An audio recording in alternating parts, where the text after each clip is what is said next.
garde-boue est fini.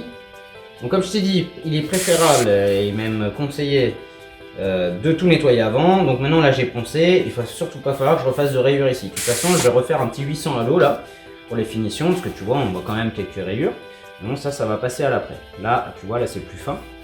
Là j'ai remis un petit coup à la main, on voit les rayures. Donc là je vais affiner tout ça. Ensuite on va s'attaquer au réservoir. Alors là au niveau du réservoir on a un mastic qui a cassé de toute évidence. Ici. Ce qui fait peur, c'est qu'il a l'air vraiment énorme en fait. Mais le truc, c'est que vu qu'il a cassé, là je vais pas pouvoir poncer ni descendre. Je vais être obligé de le casser et de tout enlever. Ça fait peur. Waouh, ouais, c'est énorme. Voilà. Énorme. Ah ouais, d'accord. Ah ouais, non. Là par contre c'est vraiment, c'est du sale comme on appelle. Alors là faut que tu vois ça quoi. Le mastic dans sa forme, écoute, la forme était pas mal. Par contre il n'y a pas de préparation. Il y a même l'autocollant dessous. C'est normal que c'est lâché. Donc voilà encore une fois une preuve d'une mauvaise prépa. D'ailleurs là c'est même pas une mauvaise prépa, il n'y a pas de prépa du tout. Alors voilà ce qui se passe. Le mastic n'a pas adhéré. Il était directement posé sur l'ancienne peinture. En plus, on voit que là, il y a de la corrosion. Tu vois, la tôle, la peinture est venue là. Donc là, je vais me faire un énorme travail de ponçage. En plus, on voit qu'il y a du mastic. Il y en a de partout, il y en a même là. Donc là, waouh. Je sais même pas si je vais avoir assez de mastic du coup. Mais gros chantier. Donc là, idéalement, ce qui aurait été préférable, c'est d'utiliser un tire-clou et hop, de retirer la tôle petit à petit jusqu'à avoir la forme d'origine, quoi. Donc je vais voir si je peux m'en procurer un. Ça évitera de faire un gros mastic dégueulasse comme ça et plutôt d'en faire un mastic plus fin, quoi, hein. Là par contre il va falloir que j'enlève tout ça, hein, ponçage, hein. Donc là c'est au 120 hein, qu'il faut dégrossir. Et après 180 de 40. Mais waouh, je sais pas si tu vois l'épaisseur. Je savais que j'allais avoir une mauvaise surprise ici, mais pas à ce point quand même.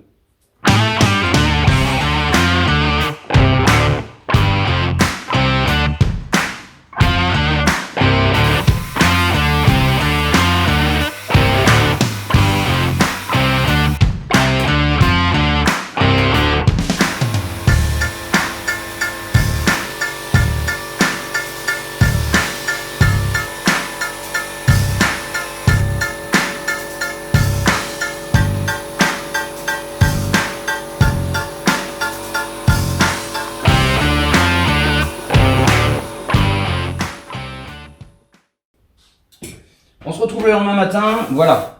Alors, tout se passait bien et comme d'habitude, enfin dans la plupart du temps, rien ne se passe comme prévu, voilà. Donc après moi j'aime bien les challenges, les défis, etc. Donc c'est cool, c'est juste une perte de temps, voilà, plus de temps en tout cas. Et puis un petit défi à relever, voilà. Donc là quand tu arrives ici, si t'es pas carrossier tôlier, tu vas te dire merde comment je fais quoi. Donc déjà, essayer de comprendre ce qui s'est passé. Donc la moto a chuté. On peut voir que cette moto a chuté déjà. On peut voir que la fourche a tapé comme tu as vu dans les vidéos précédentes. Et que la jante est voilée. Également le disque. Forcément ça suit. Donc il faudra changer la jante. Peut-être avoir... on verra ça plus tard avec le proprio parce qu'on a déjà du taf pour la peinture. On va faire une chose étape par étape. Et pas tout mélanger.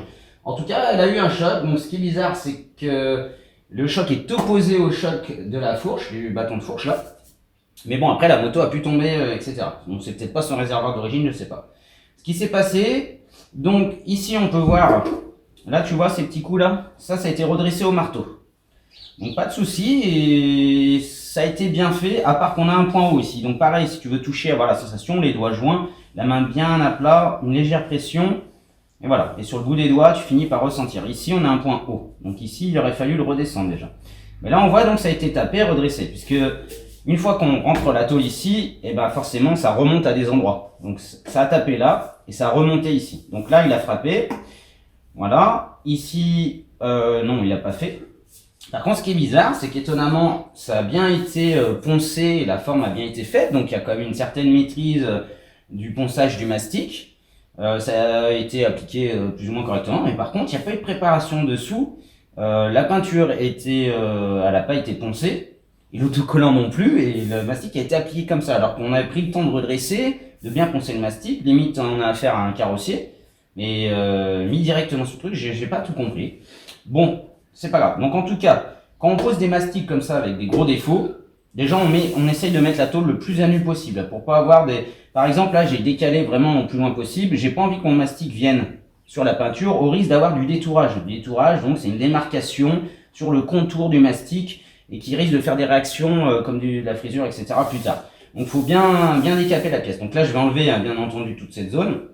Voilà, avec l'autocollant, etc. Je vais mettre tout à nu. J'ai réussi à enlever la rouille. Le défaut est quand même assez prononcé. Tu vois, là, si je tire droit, on a 1,5 cm quand même. Voilà. À un moment donné, le mastic, il a une limite. Tu vois l'épaisseur ici. Voilà. Il a une limite et pour pas que ça saute, hein, même si ça se mastique hein, sur des gros véhicules. Voilà, on a vu des mastiques sur des capots. Moi, j'ai vu des mastiques complètement énormes et super épais qui ont tenu, mais c'est vraiment pas le top quoi. Donc là le top, je confonds en carrosserie déjà. Au bout on met ces étoiles là, cuivrées, voilà, qui se mettent au bout de la machine. Et en fait avec la machine on vient se poser ici, on met la masse contre l'élément, on appuie et ça vient souder la pointe. Et avec un marteau à inertie, tu vois, le seul truc c'est qu'il va falloir que je soude ça avec mon poste à souder et que je ventile le réservoir parce que attention hein, là-dedans avec les gaz. En fait, c'est plus explosif quand l'essence est faible. Bon, là, on a quasiment plus d'essence, mais les gaz volatiles, c'est ça qui explose. C'est pas le réservoir plein. Le réservoir plein, il pètera, il explosera jamais. C'est surtout quand il commence à se vider et commence à faire des gaz. Donc, on va le ventiler avec une soufflette par la sortie d'essence en ouvrant. Donc, je vais souder mon étoile ici, comme si la pointeuse le faisait. Donc, il va falloir que je fasse attention pour ne pas percer, bien entendu. Il faut que le réservoir reste étanche. Et une fois que j'aurai fait ça, eh bien, il va falloir que je me fabrique un crochet ici, et avec le marteau à inertie, donc ce sera sûrement dans ce sens, je pense, peu importe, eh bien, je vais venir donner des coups, et le tire-clou, il est pareil, sauf qu'il est branché directement à l'électricité, et ça, c'est mis au bout, voilà, et que ça soude directement, et on va venir retirer la tôle, comme ça, petit à petit. J'ai oublié de dire aussi, en carrosserie, bon, maintenant, ça se fait de moins en moins, parce que ça coûte cher. En fait, quand on arrive sur ce genre de défaut qu'on peut pas redresser, eh bien, on utilise de la pâte à étamer, donc c'est une espèce de petite pâte qu'on ouvre, on applique au pinceau, on chauffe au chalumeau pour créer une espèce d'adhérence sur le support. Bien sûr, on nettoie bien avant. Et on nettoie là, comme ça, voilà. Et après, on vient mettre des baguettes composées de, voilà, c'est du métal d'apport au chalumeau. Et en fait, ça vient compenser tout le trou. Voilà. On remet du métal, en fait. Et après, on vient avec une râpe, avec des dents en rond, comme ça, on vient râper la surface et on redonne un plat. Voilà, c'est-à-dire qu'après, t'as ta pièce comme si c'était voilà, elle était refaite en métal ici, partout. Et après, tu viens mettre du mastic de finition, etc. pour finir. Mais quand tu enlèveras ton mastic, tu auras toujours cette surface en métal, etc. Bon, là, pour le coup, je n'avais pas tout ça. J'ai pas forcément besoin d'utiliser tout ça en ce moment, donc j'ai plus les produits. En tout cas, j'ai les notions. Donc, si un jour j'ai besoin de le faire et je vois que c'est récurrent, j'en rachèterai et je te montrerai comment on fait.